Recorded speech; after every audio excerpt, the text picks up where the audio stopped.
How much time do you have? We've got a few to name. It's sort of really hard, especially with the AFLW girls coming in and out of the program. We're still running a rotation system, and the main thing for the VFL is the development. So really important for us. We want to see players like our VFL captains in Grace Buchan, Katie Lee, Caitlin Bunker.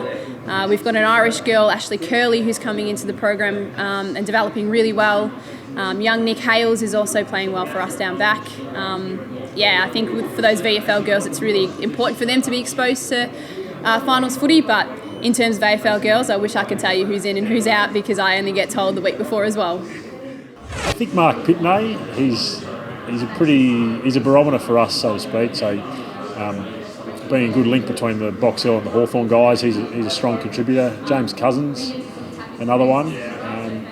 And then I think Mackenzie Dorian or Nathan Boucher, some of our VFL listed guys who haven't played a heap of footy this year, they've had a really good last 2 weeks, so we're looking forward to seeing how they go in finals. Yeah, I think we've got a number of players that are non-AFLW players, like Katie Angelis, Viv Sard, Kim Ebb, people like that. And then there's also the ones people will know with Emma Carney, Jazz Garner, Ash Riddell, Sophie Abatangelo, that if you come to watch a game of footy, you'd learn a lot from just the way they go about it, from the perspective of being really competitive and highly skilled as well.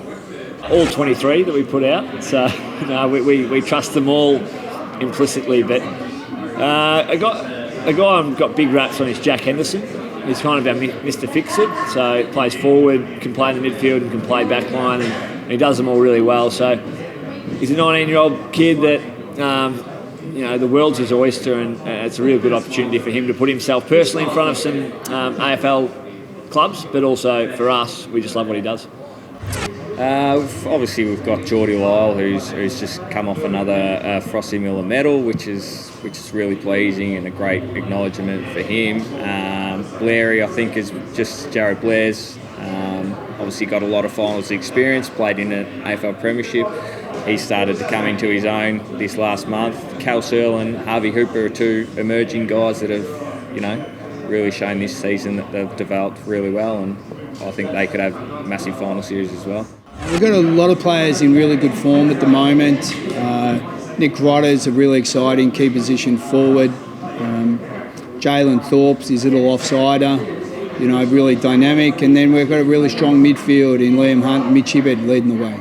There's a number of players to look out for. I think we've got a lot of AFL-listed players, young AFL-listed players that have had terrific seasons. Patrick Nation's been one of our most consistent players, and also Brian Garthwaite's playing great footy down there. But there's a combination of our first-year players, but also we've got a number of players coming back up. I think what's been really positive about our team is that we've had a pretty even spread.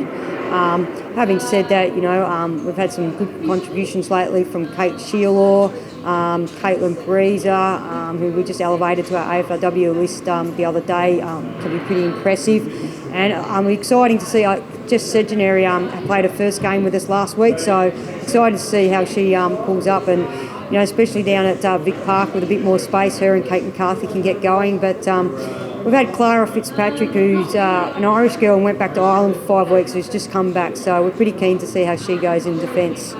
I think Katie Brennan, quality footballer.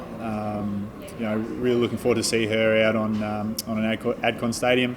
Sabrina Frederick's another one. She's a big game player. Loves the big stage. So if we can get the ball down to her, it should be really exciting. And probably Phoebe Monaghan off half back.